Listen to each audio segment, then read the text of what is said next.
Okay, can we get started? This tutorial,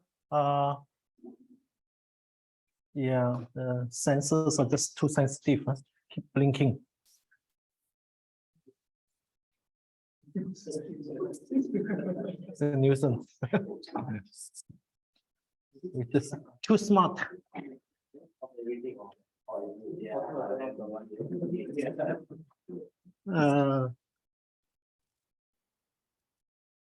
Can't do much about it.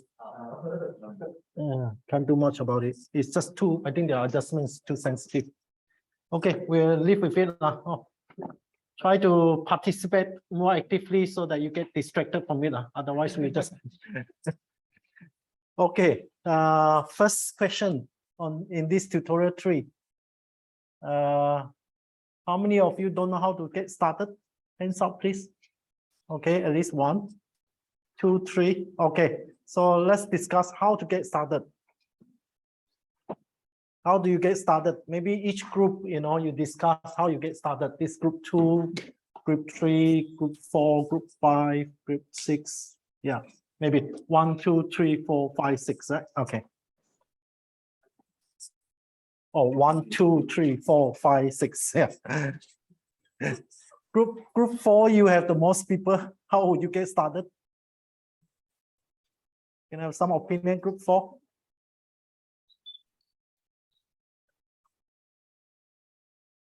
What do you think? How would you get started?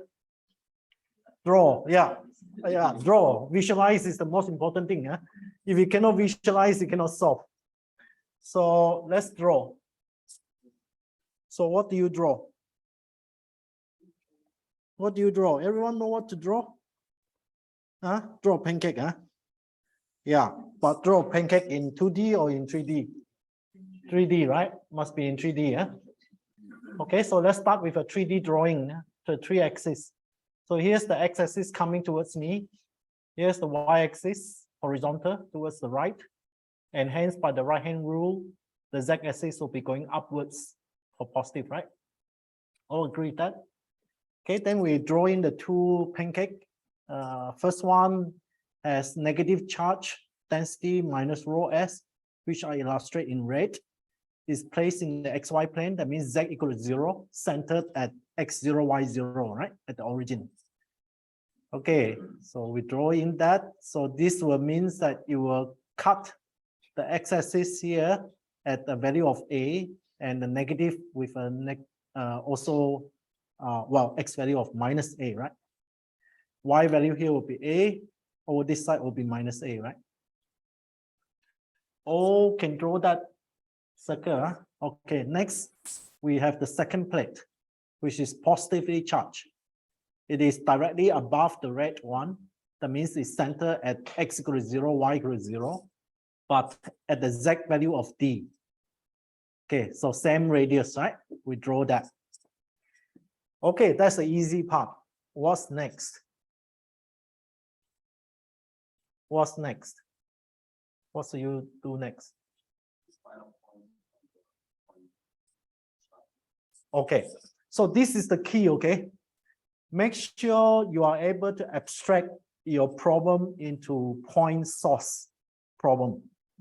So whatever the question gives you, whether it's surface charge, volume charge, line charge, you always start from point charge. Start from point charge. You use that, then you can solve any question. Your past year exam question, you can also solve it the same way. Always start from a point charge. That's your source, so-called source point, right? That's your so-called source point. But before we locate the source point, you are going to evaluate either in this case, question would be electric potential, right? Earlier on, we are evaluating electric field, right? So it's evaluated at some point, which is known as the field point, right? So where is the field point? Where is the field point in this case? How about group 5? Tell me, where would you identify the field point? Discuss among yourself. Please discuss among yourself and tell me, where is the field point in the figure? In the figure, to be specific, I want you to tell me, where is the field point in the figure? Those online also, please participate. It will be easier for me to see whether you participate or not online because it's recorded.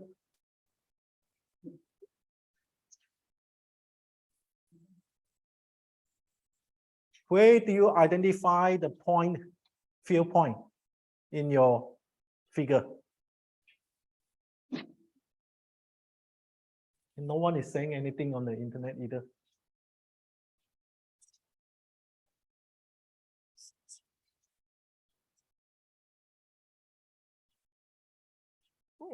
Can someone in group 5 volunteer to say out what is your consensus?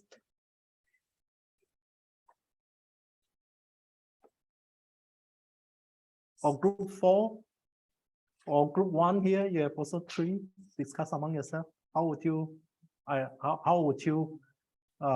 where would you put your source, your field point? Basically, that's what I'm asking you.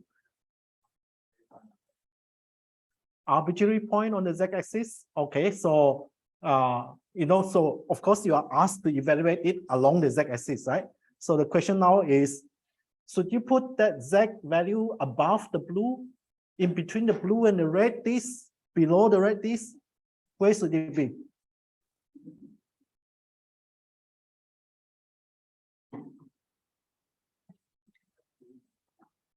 Above the blue. Always go by the convention of highest, okay? Always choose the highest point to start off. Afterward, we can always test it and see whether it works or not for some other z value. Okay, so let's start by that convention. Whenever you do, you just assume whatever variable you have is the most positive. Just like, earlier on when we assume some rho s as charge density, right? We always assume it's a positive charge. So just use that convention. Whatever you do is positive. So we choose the z value for the field point that is most positive. So it's above. So I'm going to illustrate it above. Okay, so we have identified in the figure the field point. This is our field point, right? You can see it. Okay, now we get to the source point. Where is the source point? Where is the source point? Yeah, now you have to go and make a choice now, because there are 2 plates that supply the charges, the blue and the red. Do you want to consider both at the same time, or you want to consider one at a time? One at a time. So we apply the theory of superposition. Let's consider one at a time. And again, I'm going to go by the convention that I'm going to start from the positive one. So let's start from the blue. Okay, we're going to consider a point charge on the blue disk, or the blue pancake, as you call it, right? Where should it be located? Where is that source point? Remember, whenever you start the source point, you got to locate where it is, right? Where is that source point?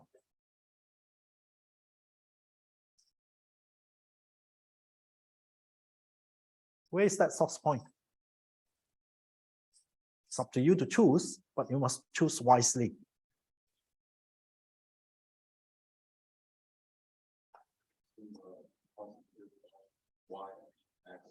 Okay, so we are now narrowing down to this plate, right? This blue plate, we say we start from this one. So again, by the convention, we're going to start from positive X and positive Y as our point source.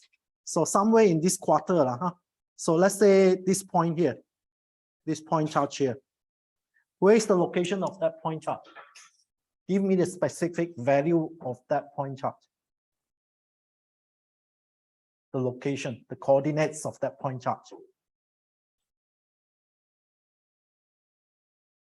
X, Y, and D.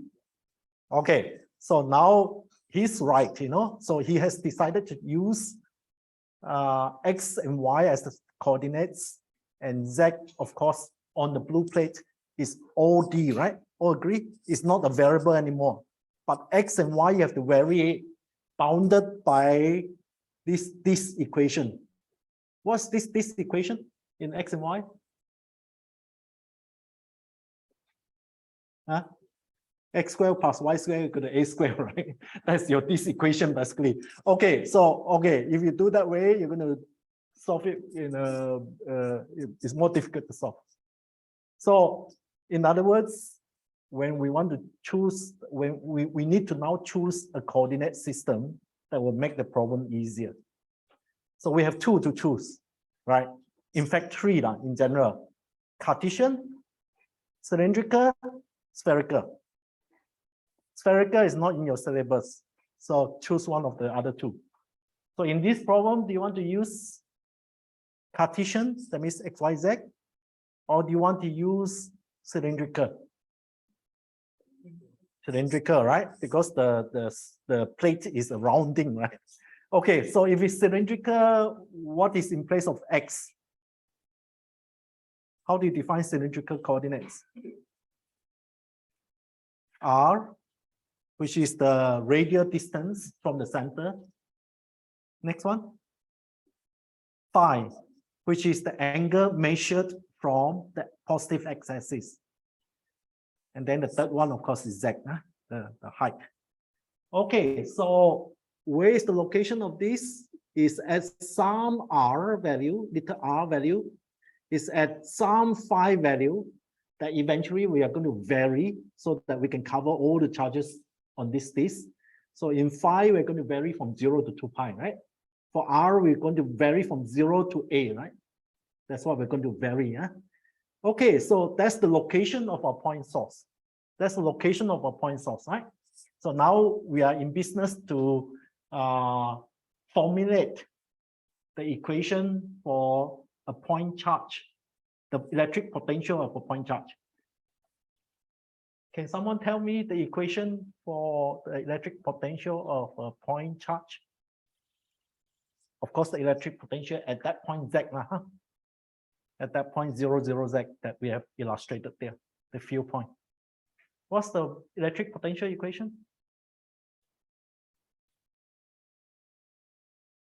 Come on, come on. How about group 6? Can you give me some feedback? What is the electric potential equation for point charge? Yeah, please.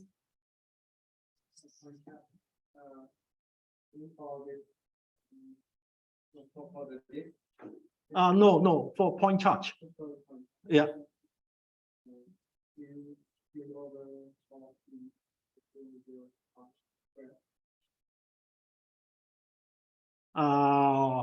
Anyone have?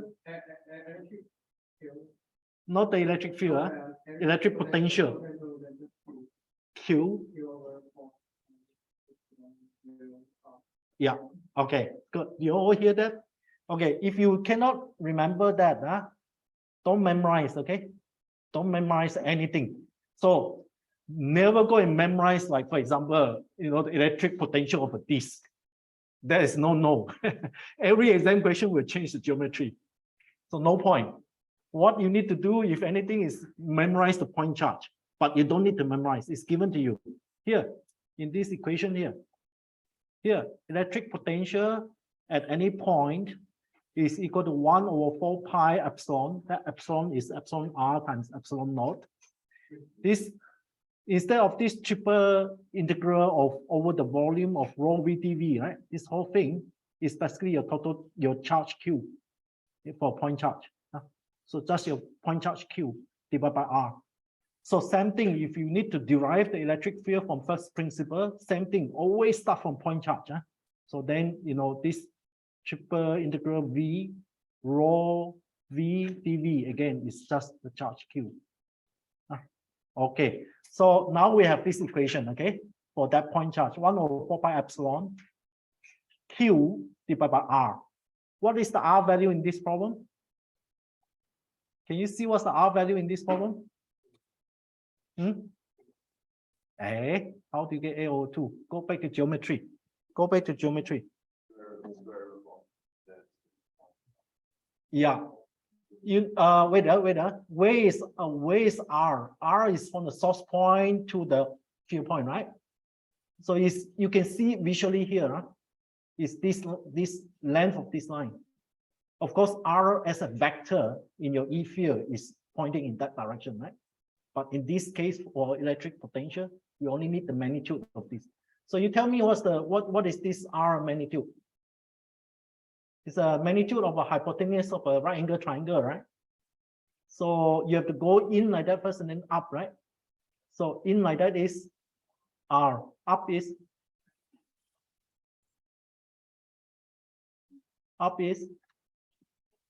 Z minus D, right? So therefore we have R square plus Z minus D square root, right? Okay, so that's how we have this RT value, this RT value. Okay, now what remains now is the Q value. What is the charge value for this point charge? If it's a point, you don't have any charge, right? Because this is a density, right? So you must increment the area a little bit now. So how do we increment the area? So we increment the area by this radius. We call it dr increment, right? This one, right? Dr increment. Because we measure r up to here is r. Increase it a little bit, called dr. So small that it can be considered as a point. And then same thing, you increase the angle by d phi, right? So small that is considered as a point, right? Okay, so therefore, what's the area now? The area of this is the area of the arc length. What's the arc length? With an angle of d phi increment at the radius r. What's the arc length? Yeah, r d phi, right? So therefore, you have r d phi times dr is the area, right? And then you multiply by rho s, you get the charge Q. Okay, so that's how we formulate to reach this equation here, right? This equation here. So this is basically the voltage, electric potential due to the top plate. So my convention of subscript is the T stands for the top plate. It's a small charge of the overall. So this is just a small charge, a point charge. So we call it a small voltage due to that small charge. So we call it D. So next, we need to sort of vary the charge, right? We keep summing the charge. So what we're going to do is we sum the charge by varying the angle over 2 pi. And then after that, sum all of those rings, right? From r equal to 0 to a. So in short, we are doing double integration. First integration with 5 varying from 0 to 2 pi. Second integration for r from 0 to a. That will give us the total electric potential due to that top plate. Agree with that? Okay, so I think it's easier if you do that order, okay? Integrate with 5 first, d5 first, followed by dr. You swap the order, you can still do it. Sometimes it can be more difficult. This one is, anyway, I find it's easier with d5 first. Up to you, which order you want it. So let's now do the integration. You can see the first integral that we are going to do with d phi. Everything is constant with respect to phi. So we just multiply by phi, right? And then we substitute phi varying from 0 to 2 pi. So when you substitute phi with 2 pi, you get this answer here, right? You get -0, right? So only this answer. Integrate another time, this time with respect to dr. So your 2 pi is a constant, you can put it outside. So the 2 and 2 cancel, the 2 cancel with this 4 with a half on the bottom. Pi and pi cancel, so therefore we have rho s over 2 epsilon outside. Now we just need to integrate r dr over r squared plus z minus d squared, the whole thing square root, right? Which you are given in this case that the integration answer for that. So x is r in our case. So r dr over square root of r squared plus b. The answer of the integration is square root of r squared plus b. So what is our b? Basically, you lumped all the constant, right? So in this case, the constant is basically z minus d squared, right? So hence you can see plus b. Here. Yeah. The answer is here. Okay, then we substitute r varying from 0 to a.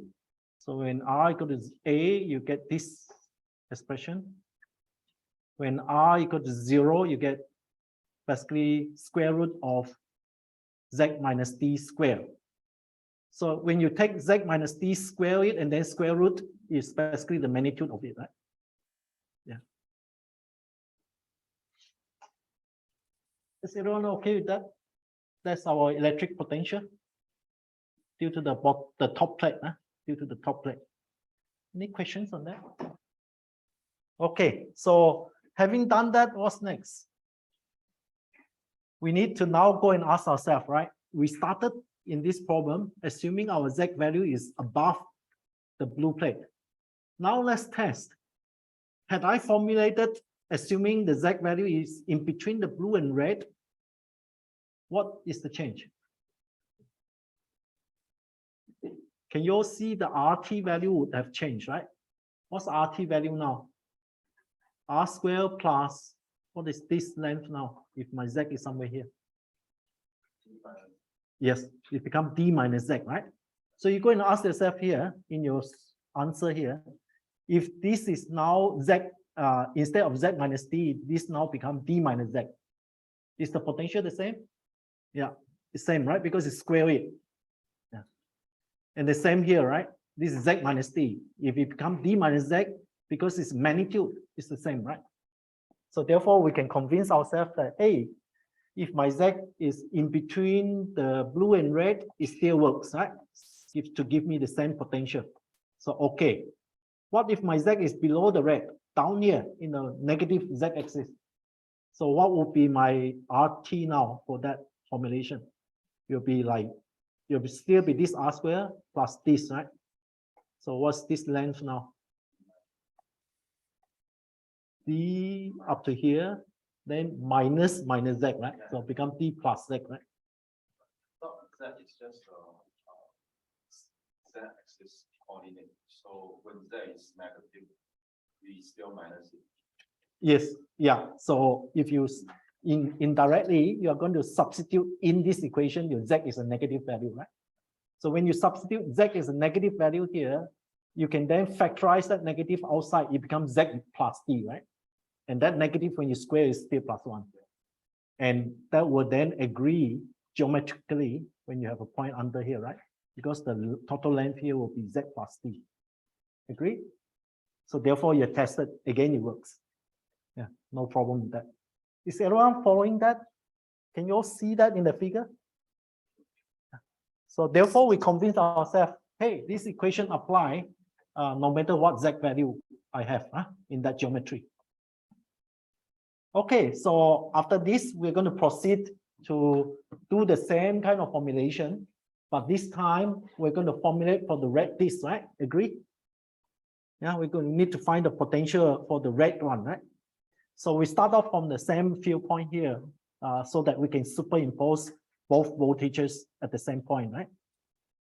So now the formulation is same. We're going to choose the source point on the red, somewhere here at some r, some phi, and we increment by dr, increment by d phi to get a small area, right? So everything is the same. Yeah, the small area is the same. Integration limit is the same.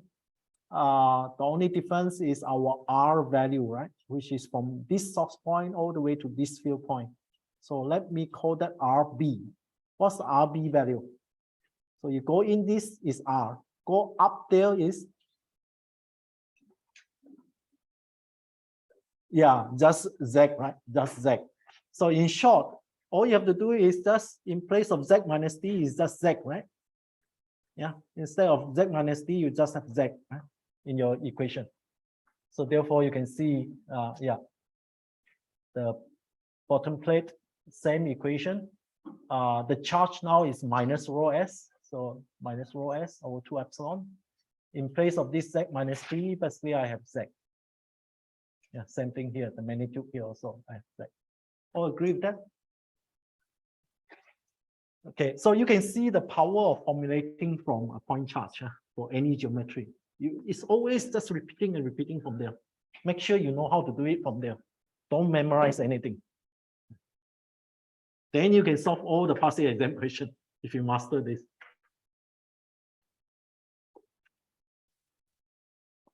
Okay, so let's proceed on to the next. Obviously, then we next need to sum the two, right? Apply the theory of superposition to get the total voltage, right? So we have the bottom plate plus the top plate, right? So this is our final answer for our voltage observed at 0, 0, Z. And we know this equation apply for any Z value, whether it's above the blue, in between the blue and red, or below the red. Okay with that? Any questions, anyone on that? Okay, now next question is, I think you are asked to find the electric field, right? So you see the question is formulated in such a way that basically it implies you're going to get the electric field from the electric potential at the same point that you have derived. Okay, so obviously we are going to use this equation that the electric field vector is negative of the gradient V vector, right? Okay, so the gradient vector or in Cartesian, all of you know, right? It's basically AX del V by del X plus AY del V by del Y plus AZ del V by del Z, right? But for cylindrical, can you remember it? Again, don't need to memorize. It's given in the appendix of your exam.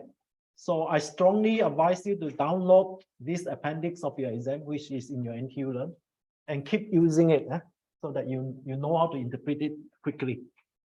So here's your gradient V in Cartesian. This is Cartesian. And the same gradient V is here for cylindrical. So AR, of course, is the first unit vector.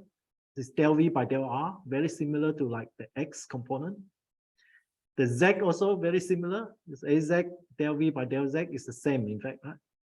So the only term is the A phi that you have to take note. A phi, after partial differentiating V with phi, you need to multiply the answer by 1 over R. Then you assign it a unit vector AR. So don't forget that 1 over R. Okay, so I'm just going to copy over that equation to here in place of gradient V. The negative sign is outside that big square bracket. Okay, so now you tell me, this is my voltage equation. What is del V by del R? This is my voltage equation. Del V by del R. Differentiate this V with respect to R. What do you get?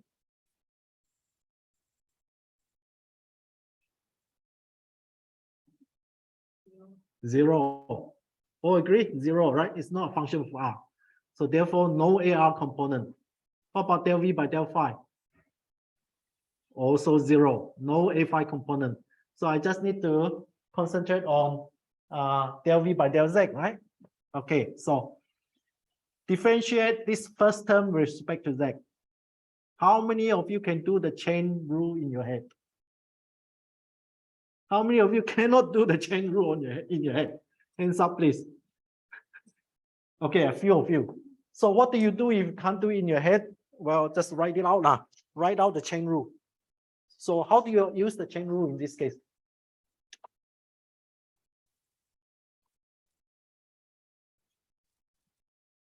How do you use the chain rule in this case? What the term to mention. Yep. Okay, so I'm going to write down first. Okay, so we want to do a del by del z of this term, right? Which is just the term square root of a square plus z minus d square. Huh? Let me write it out and then I'll show you now over the. Okay, down. Okay, here is. The quality is terrible. For focus, does it help?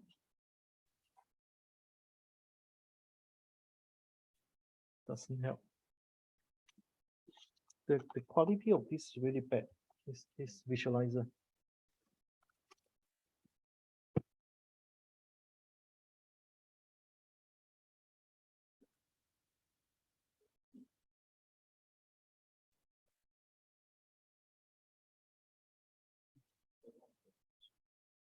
Hmm? Turn the light off, is it?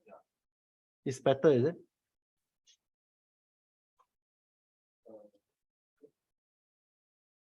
Where are you? Where?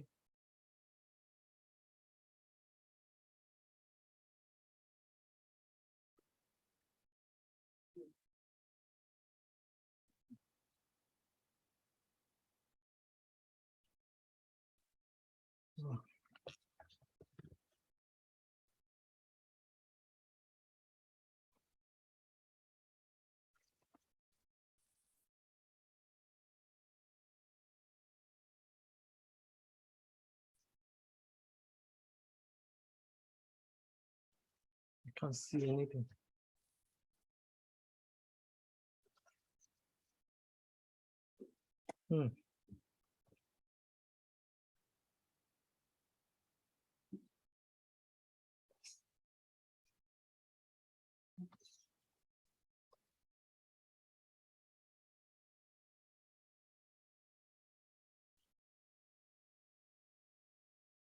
Oh, it's really bad.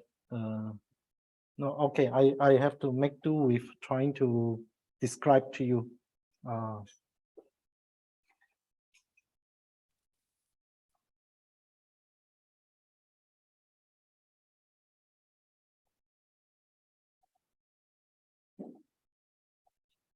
Okay, so when we want to, okay. Okay, so we want to differentiate this term, right, with respect to z. So what you do is you let this term equal to some term called m, That means let m equal to a square plus z minus d whole thing square. Start by doing that. Those of you who cannot see, your chain rule in your head, start by doing that. You say let m equal to a square plus z minus d square. Okay, now that means this term can be written as m to the power of half, right? Okay, so you need to differentiate m with respect to z first. Oh, sorry. I mean, so let's call this term y, right? So we want to differentiate this term called y with respect to m first, And then after that, differentiate m with z. Huh? So you can see that differentiate y, which is this term that you want to differentiate with respect to m, and then multiply by differentiate m with y. So therefore, the dm differentiate m on both sides cancel. So at the end of the day, you get differentiation of that term y with respect to z. Okay, that's the chain rule. Okay, so you tell me if this is whole thing is m to the power of half, you differentiate this term, so-called y, with respect to m, what do you get?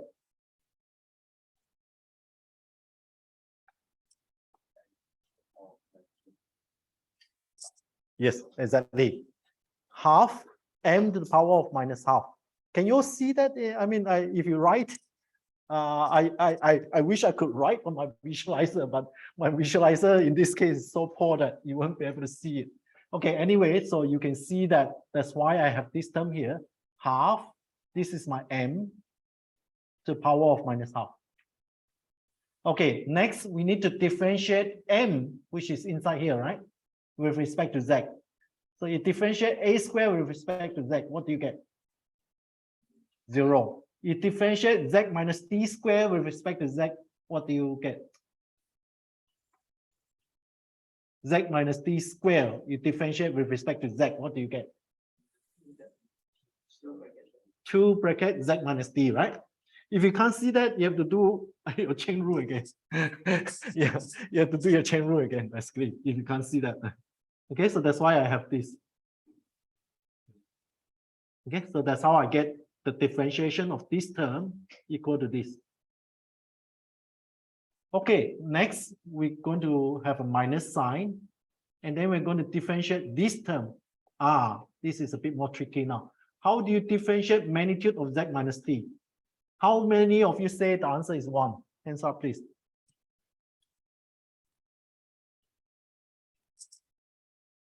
Can I just differentiate this? You know, z with respect to z is 1. Differentiate d with respect to z is 0. So the answer is 1. That means I disregard this magnitude, okay? I just treat it like a bracket. Cannot, right? Cannot, huh? It's not the same. I give you an example. If z is a positive number, it's okay. But if z is a negative number, it should be a -1, the answer. So it doesn't work for negative numbers. So change this back, change it back. How did we get this term in the first place? It was square root of z minus d squared, right? Yeah, it was this term, right? So differentiate this term, differentiate this term you can, right? Again, apply your chain rule. Let this equal to m. So this m to the power of half, right? So it's going to be half m to the power of minus half. Yeah, so you can see half m to the power of minus half. And then differentiate inside, you get 2z minus d. You simplify, you see that this is equal to z over magnitude d, z, I think. I mean, z minus d over magnitude z minus d. Yeah.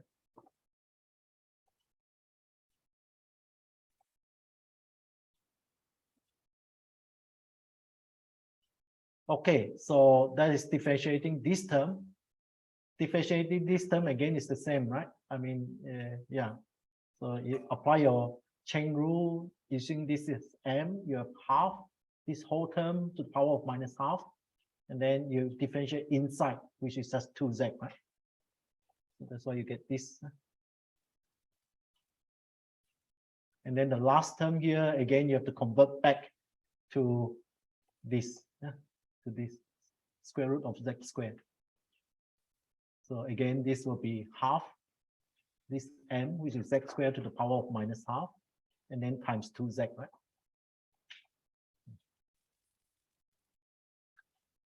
Okay with that? Okay, so with that, you just substitute everything in, you should, and then do some manipulation. You should end up with this answer to compare with your given answer in your tutorial. Okay, so the units of electric field is watts per meter. Units for potential, electric potential is watts. Right? Any questions on that, anyone?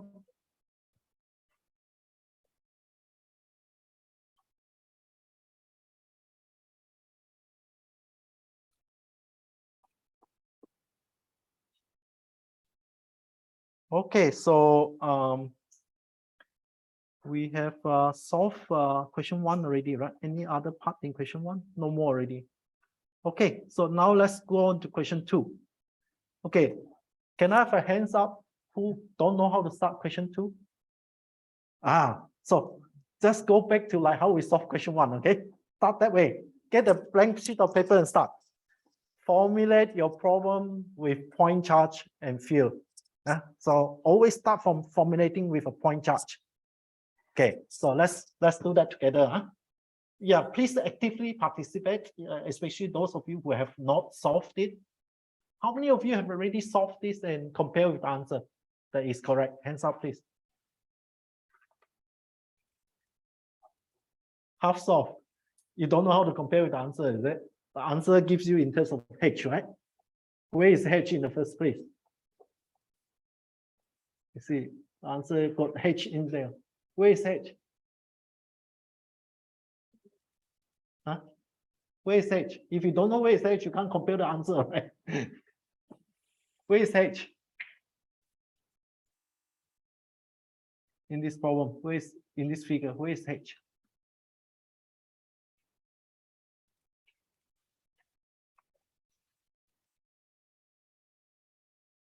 Anyone in the internet knows where is H?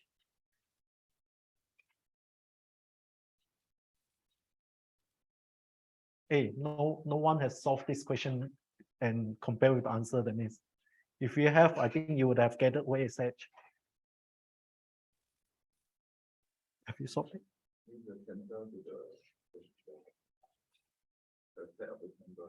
Yeah, exactly.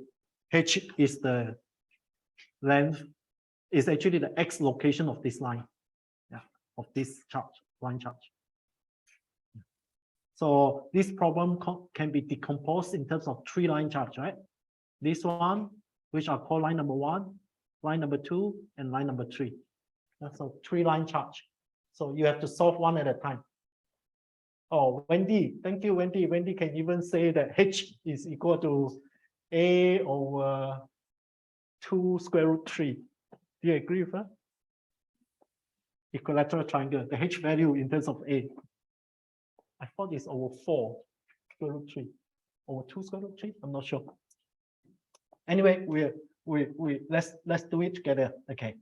So please start by drawing. Okay, so here's my drawing.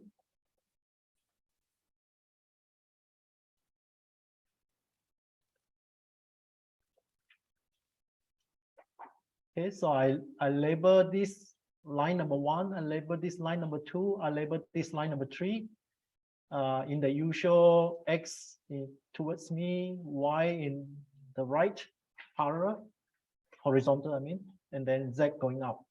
And we are interested in the field point here with a positive Z. Okay, so again, like in the first problem, we need to identify a source point. So do you want that source point to be on line number 1, line number 2, or line number 3? That means, in short, so we solve for the voltage due to line number 1 first, or so we solve it for line number 2, or so we solve it for line number 3. What do you think? Number 1. You can see very clearly. Anyone who can't see why you should start from line 1, or you cannot? Okay. If you're going to start from line number 2, what happens?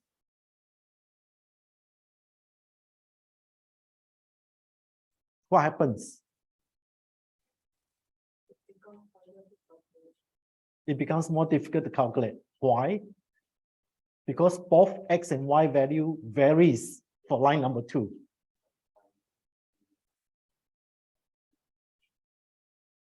Yeah, you can always fit it, of course, you know, this line can be fit to a Y equal to mx plus c. But you find that as you go along, because remember, we have to sum up all the voltage for the charge as you vary along the line, right? So when you vary along the line, line number 2, both X and Y vary. Line number 3, also both X and Y vary.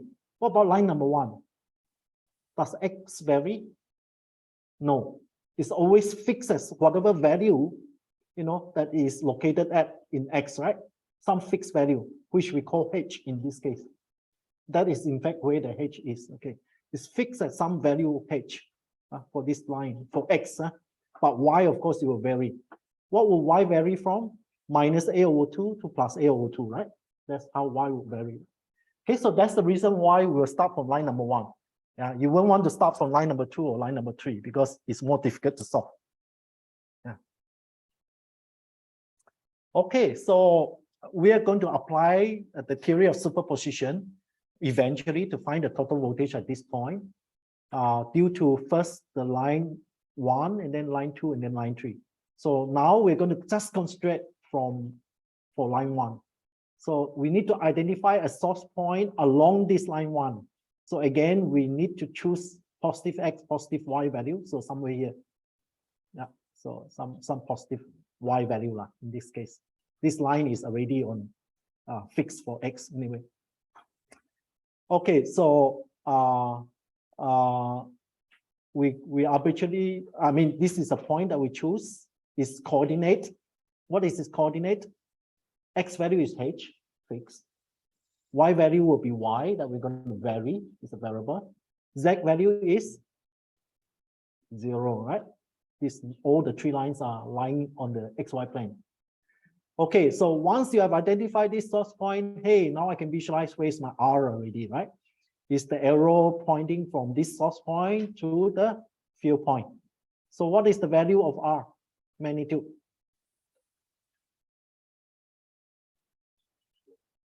So you have to first find this hypotenuse, right? Which is this square plus this square, right? So it's Y square plus H square, right? And then I need to go up, right? Which is Z square. Okay, so therefore I have my R value is this, H square plus Y square plus Z square square root, my R value. Okay, so same thing again, we need to make sure that this point charge has some charge due to the line density of rho L. So we need to increment the length a little bit, but small enough that it's considered as a point. So we call it D what? dy, right? Because it's parallel to y, and we're going to vary y, right? dy, right? Okay, so therefore the charge is equal to, what's the charge for this point? Line charge density, rho L, multiplied by the length, dy, right? Okay, so therefore that's how I end up having that my voltage due to that point charge is equal to this equation, right? Same familiar equation. Yeah, this point charge, dV1. So due to line number 1 is my convention for the subscript. So it's always the total charge Q divided by 4 pi epsilon R, right? And R we have already found is this value.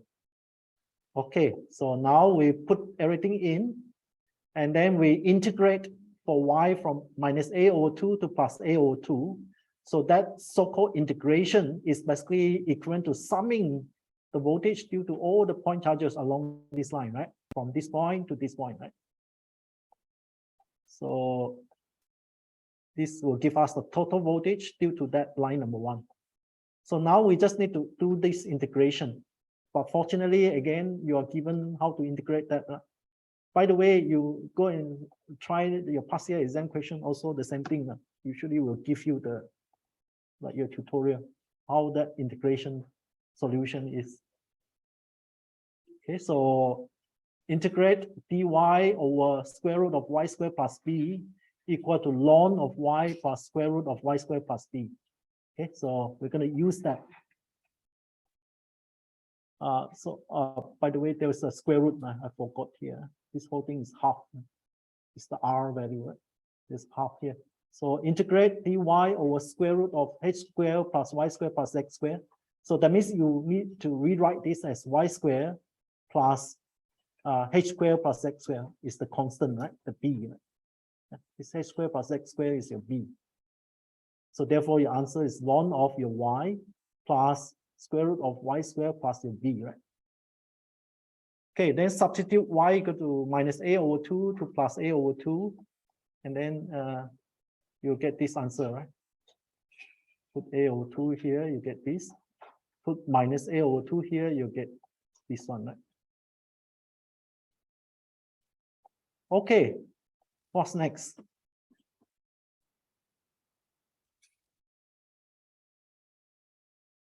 What is next?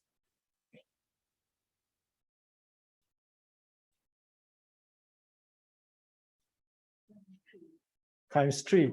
Hey, you're too fast, you know. You're going to justify why times 3, right? So I think by that you are saying to me is that, hey, now we need to find line number 2, right? We need to find line number 2, the voltage due to line number 2, right? The electric potential, right? The voltage at this point due to line number 2. Okay, how do you do that? Of course, one way is like what we say earlier on, you fit that to a linear equation y equal to mx plus c and solve lah. Can we do something more clever? Okay, so first of all, we need to ask ourselves, eventually, we are interested in only the AZ component. Agree or not? I beg your pardon. I mean, the voltage in the, you can see here is a function of Z, right? It's a function of Z at the end of the day, right? So that means now let's just concentrate on the AZ component of that, the electric field here, if you like, which of course has potential that's vary with Z, right? For this line here, in order to find that Z component of it, can I just rotate the axis until this line is parallel to y-axis? Can, right? I wouldn't change anything, right? If I just rotate, rotate my axis or rotate my red triangle, up to you. Let's just rotate the red triangle until L2 is parallel to y. Of course, this L1, original L1 will now become like your line number 3, right? Does it change the Z component of that? It doesn't, right? So therefore, once I align my L2 to y-axis, it's exactly the same formulation. So you can be convinced that by that argument that AZ component for line number 2, line number 3, line number 1 are all the same. Agree or not? So as far as AZ component, I can multiply by 3. How about AY component? Can you reason out that AY component goes to 0? Well, I think for line number 1, you can see very clearly, right? Because symmetric charge on the left-hand side and right-hand side of line number 1 for AY will cancel. Agree or not? And then symmetric charge on line number 2 and line number 3 because line number 3 is on the negative side of y, line number 2 is on the positive side of y. So the y components symmetric will cancel each other. So that's why we don't have any AY component. Agree? Now, AX component is very difficult to see. How many of you can see why AX component also cancel? Yeah, exactly. When you consider, like, for example, line number 1 on both sides, in fact, they don't cancel, okay? They both are in that direction, the negative y direction, right? But when you consider the charges over this side, right? I mean, you can see over this side, on these two lines, then they will be in the positive x direction, right? So in short, if you go and draw it carefully, you need to consider 6 charges together. They will cancel each other. Yeah. So I leave that to you to visualize that in your own time, because you need to think about it. Yeah. They will cancel by the symmetry of the equilateral triangle. They will cancel. The x component also cancel.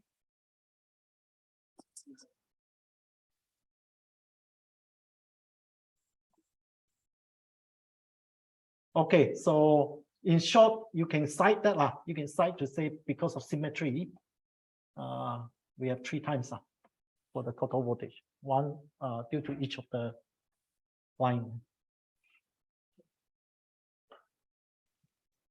Okay, so let's proceed on to the next part of it, which is asking you to find the electric potential again, right?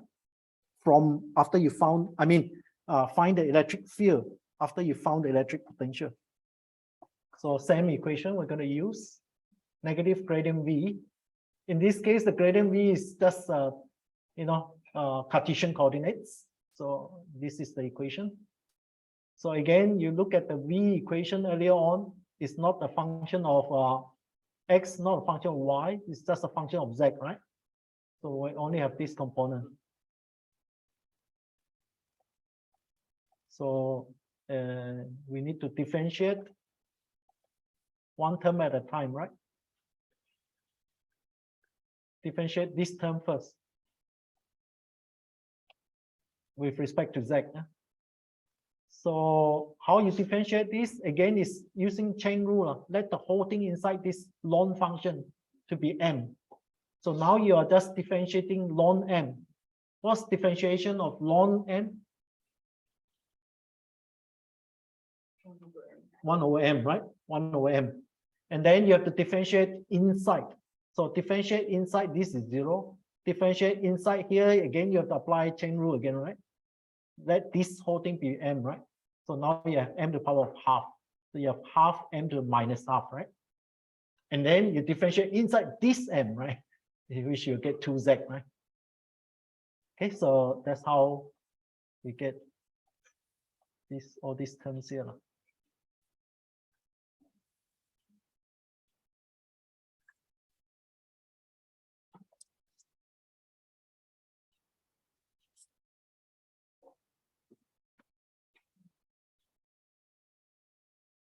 And then, of course, we need to differentiate the second term in there, which is this one here.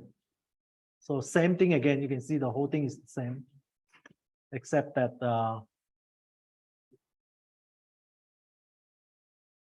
yeah, it's a minus here. And of course, there's a minus there.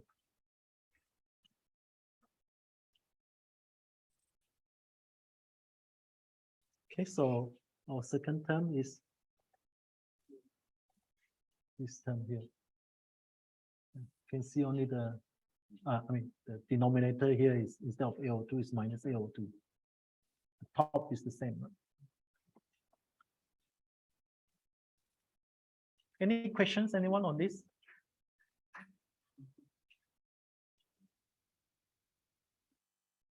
Any questions? Okay, so finally, the last part of that question says, what happens if you evaluate at some field point that is not along the z-axis? Let's say, some with some particular x-axis value. What will happen?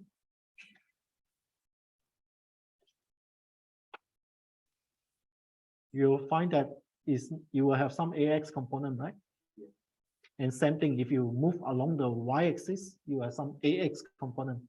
If you move along with some x and y, you have both ax, ay, in addition to az, of course. Yeah. Okay. Any other questions you may have on this?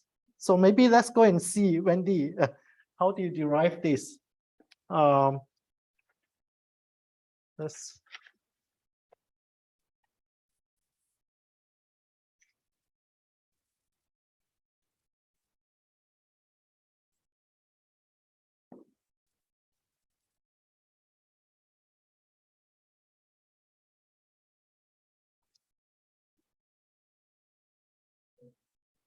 So when you have an equilateral triangle, if you, each of these angle is 60 degree, right?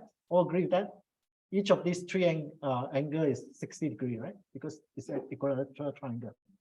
If you draw a line passing to the origin to each of the vertex, right? Each of this angle is split exactly half-half, right?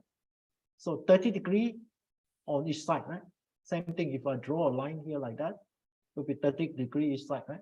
This one also 30 degree each side, right? So this is A over 2, right? This is A over 2 in length. So if I draw a line here, this is 30 degree, this is a 90 degree angle. So this H over A over 2 is equal to tangent 30 degree, right? What's tangent 30 degree? As a fraction.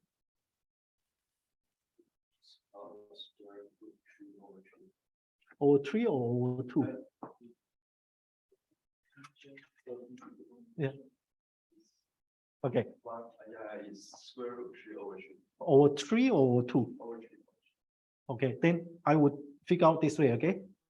Tangent 30 degree equal sine 30 degree divided by cosine 30 degree. Agree?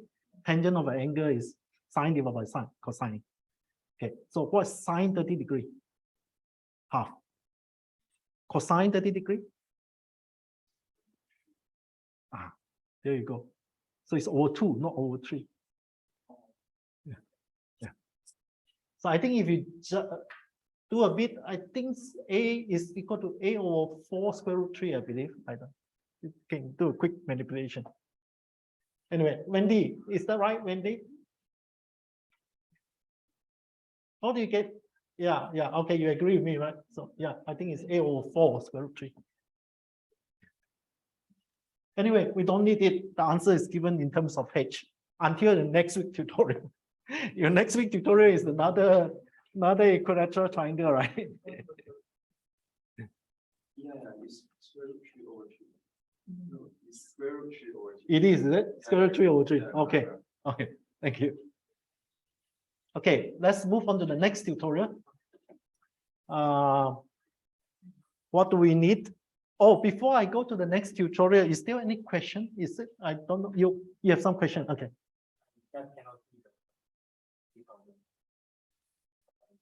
X-axis, is it? For the X to cancel off. Let me try and I have it here.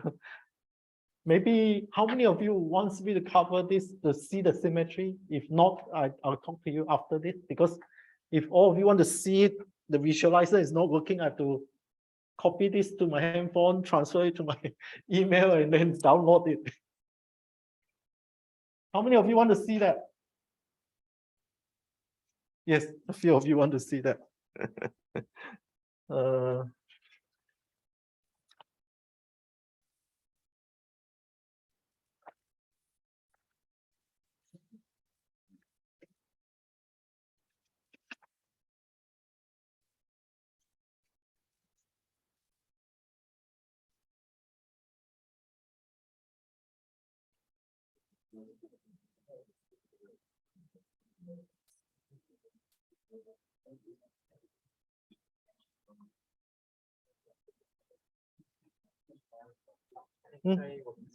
Okay. I don't know how it works. Yeah, please, while I do this transfer.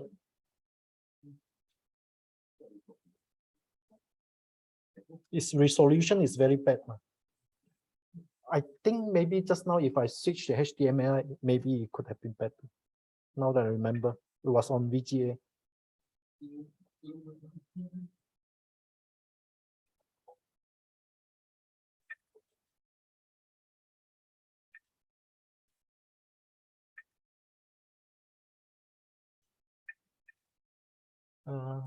You want to see it, is it?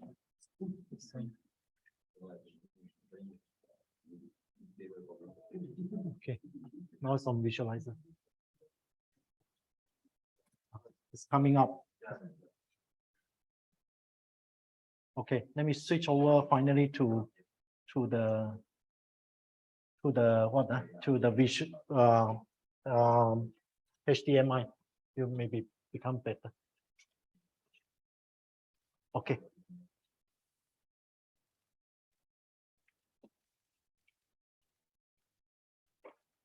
Okay, thank you. I'll try make do with this. I think when I switch over to HDMI, it will be better.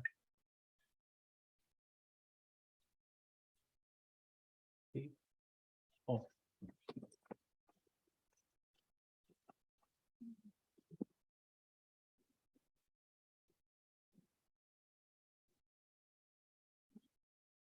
Only the projector, I think, can see, unfortunately. For HDMI, all the others, it doesn't work. So please refer to the HDMI, the big projector. Oh, sorry.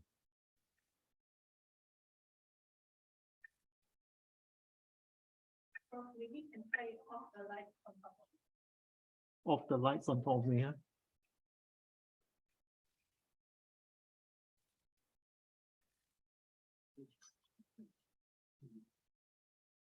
Eh? Yeah, the other one is done. Yeah, so it's good now. The rest, all of you can see now. Okay, okay, good. Those of the internet, can you see or not? Okay, yes, you can see.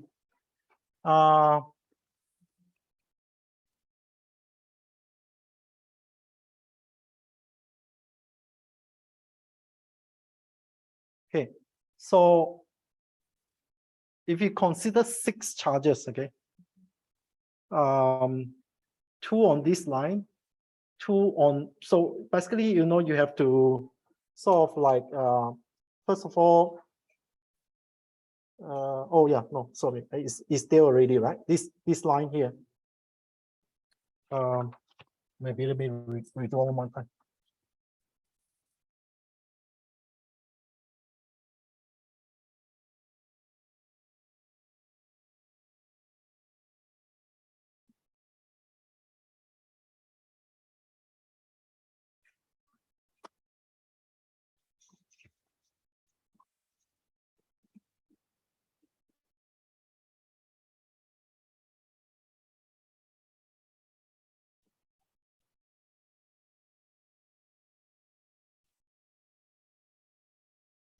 Okay, so our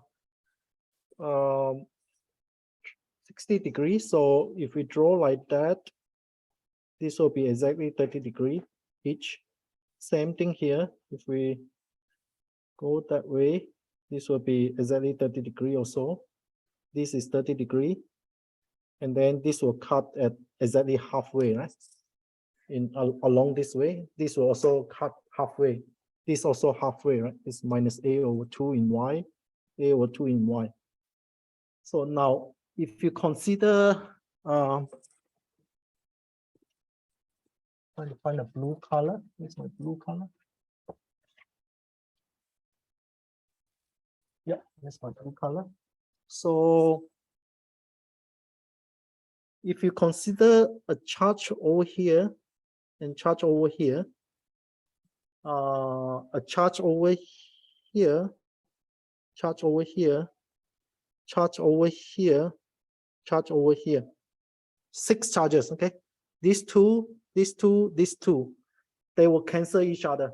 So as you move like, you know, symmetrically, when you are here, these two, you will be like these two and these two. You keep doing that, you'll see, you know, by geometry, you find the x component. You know how to find the x component, right? So let me just illustrate. For example, this charge here, the r vector is here, right? Agree? So therefore, this r vector consists of this y vector plus this x vector, right? So this x vector, you can find it very quickly, right? Same thing, symmetrically over here, yeah, that means same length as over here. This one here, your arrow is this way. So that's why we say that the y component cancel, right? They're opposing each other, but the x component enforce, right? But by the time you consider the one here and the one here, so you can see the r vector of this is here like that, right? So again, you know, this is the y component, this is the x component. This one here, this is the y component, this is the x component. So 2 times this x component of that again. But this is positive, this one is negative. So you have to also consider 2 more over this side, I think, in order to balance them well. I mean, the one, oh yeah, the one here will be right at the 0, I think, when it's exactly halfway here. This one will be halfway here. So I think it's somewhere around the 0 in the x. So you will be entirely just y like that.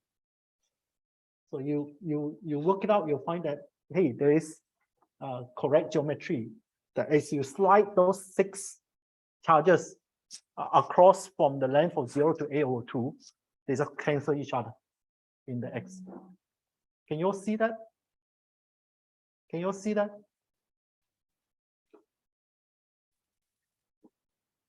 You have to sit down and write some equation now. Then you see.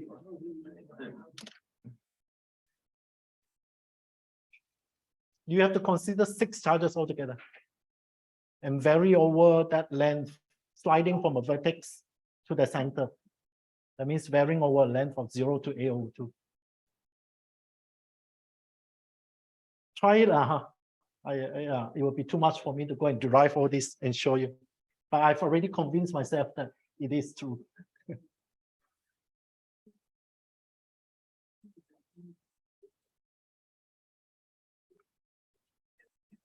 Okay, any other questions, anyone? Whether on this tutorial or the last lecture notes, because some, I think, For this, for question one, the last question. Yeah. For the answer that you provide, there is an arrow with the front. yes, you're right. Yes, correct, correct. The bracket should not be there. Yeah, well spotted. I think this bracket should not be there. Yeah, the bracket is ending here. Yeah, the AZ component is outside there. Yeah. Hey, no, this one is it's still okay. Where is this? Huh? Because I have AZ here. Oh yeah, because the row S. Yeah, so I should not have AZ here. Yeah, the row S is outside. Yeah. Agree.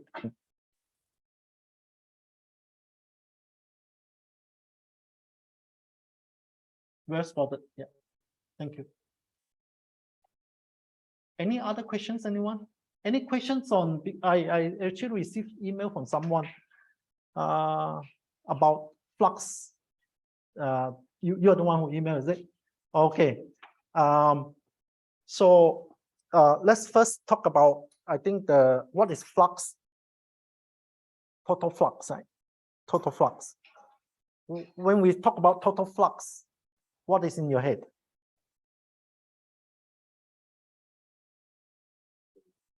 Yeah, first you have to visualize an area, and then you have the E field lines piercing through the area, right? So if it's perpendicular to the area, basically at the end of the day, total flux equal to electric field multiplied by the surface area. That's total flux. Okay, so what if the area is tilted at some angle to the lines of the electric field? So remember now is actually E dot S. So both are vectors. So E is a vector, S is also a vector. Where is the S vector? Perpendicular to this, right? So when you do a vector dot product, you have multiply by cosine that theta, right? So that's how you compensate it. Okay, good. Next one. Electric flux density. So just now we talk about total flux. Divide by area, get back to flux density, right? So isn't it that back to the electric field again? Electric flux density, because density means take the total flux divided by the area, right? We multiply by area, divide by area. Don't you come back to the same again? Yeah, in fact, it is. Yeah, so that's why, I mean, electric flux density, D, right? D is equal to your E, right? Except that you go and make it medium independent, so that you multiply your E with the epsilon, right? Yeah, D equal to epsilon E. Right? Epsilon is epsilon not epsilon R. So D is a vector, E is a vector. So visualization is the same. Only thing difference is that epsilon. So make D medium independent. Okay. So next is, I think you were asking about total flux. Isn't that Gauss law equal to total flux equal to Q, total charge enclosed, total charge enclosed. So when you calculate total flux, you may not be calculating enclosed. That's the thing in the equation, which is, I think you serve from the internet. It's not correct. It's missing the enclosed. Okay, so let's take an example from previous tutorial. We have the cube that encloses the charges. So there are 6 surfaces of the cube. So that means you need to evaluate the total flux for 6 surfaces. Add them together, that is equal to the charge that you enclose. That's one specific example, which is, I think, is a bit misleading from the notes that you extracted from the internet. Okay, let me cite you another example. Okay, so if I have a point charge, what is the electric field at some distance r away?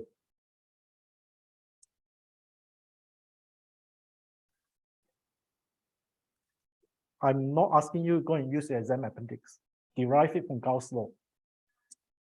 What is your electric field for a charge at the distance r away?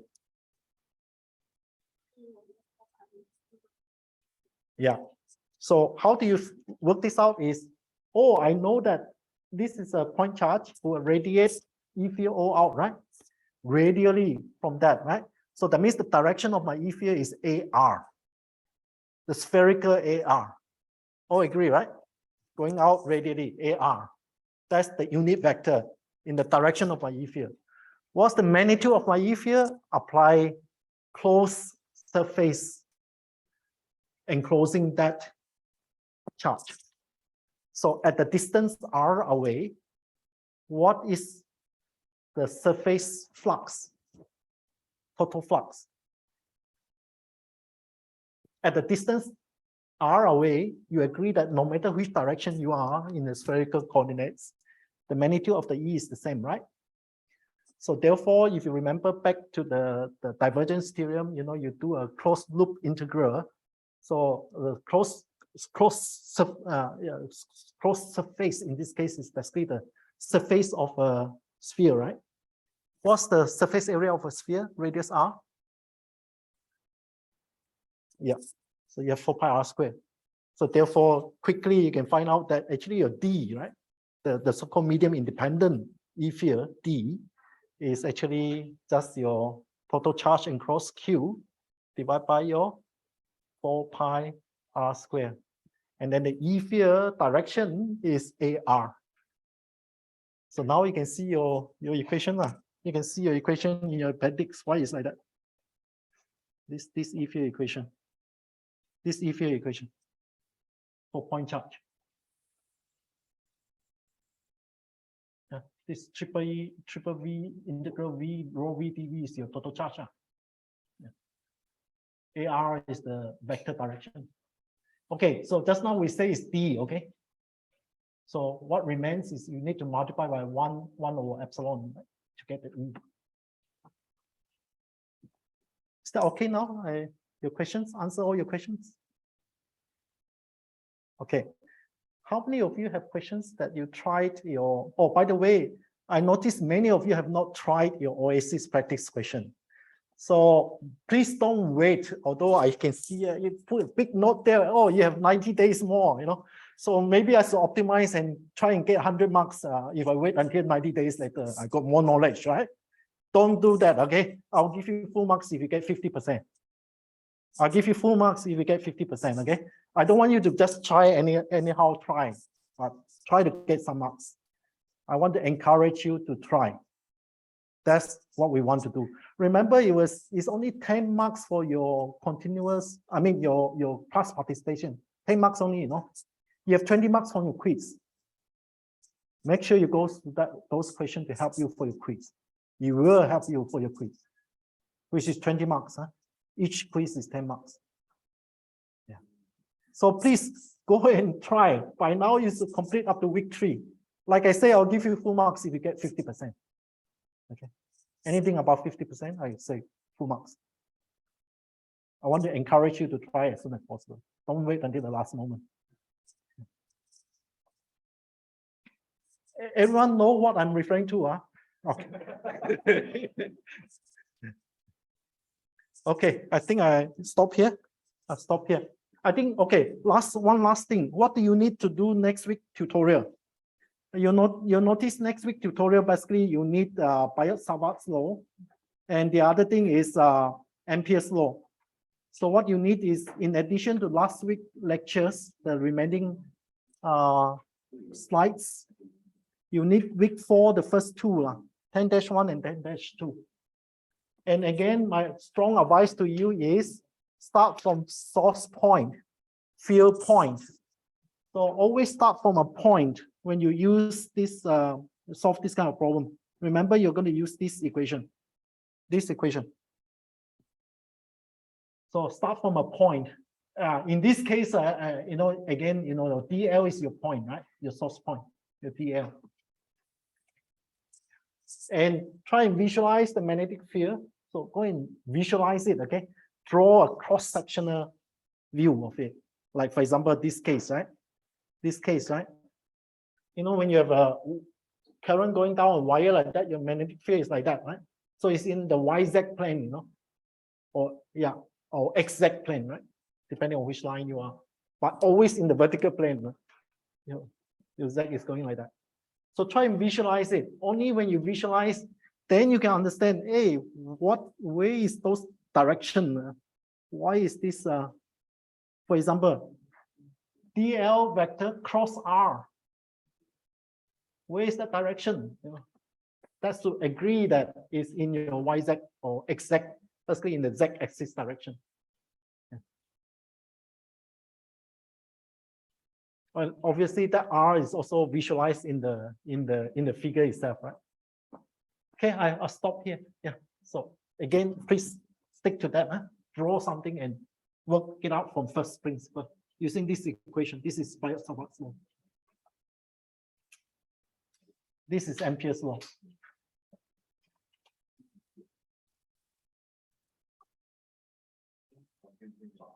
Those on the internet, those of you who have not signed the attendance sheet, please sign.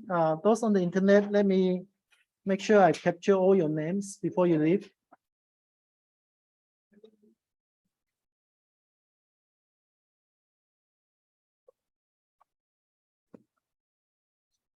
Yeah.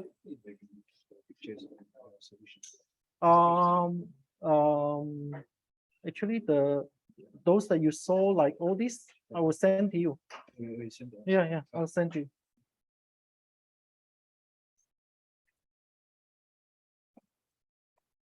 Ten. 1, 2, 3, 4, 5. I only have 5 names here. Can you all see your name? If you don't see your name, please let me know.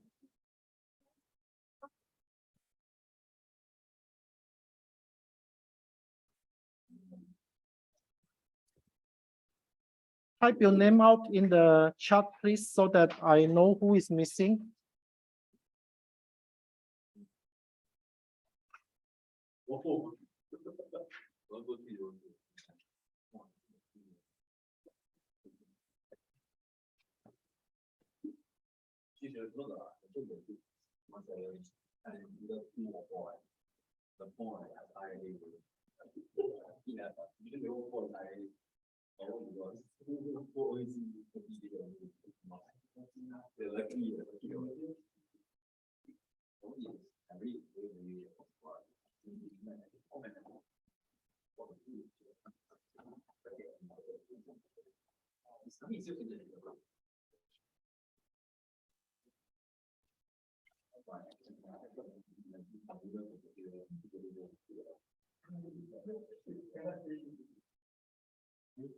One, 2, 3, 4, 5, 6, 7, 8.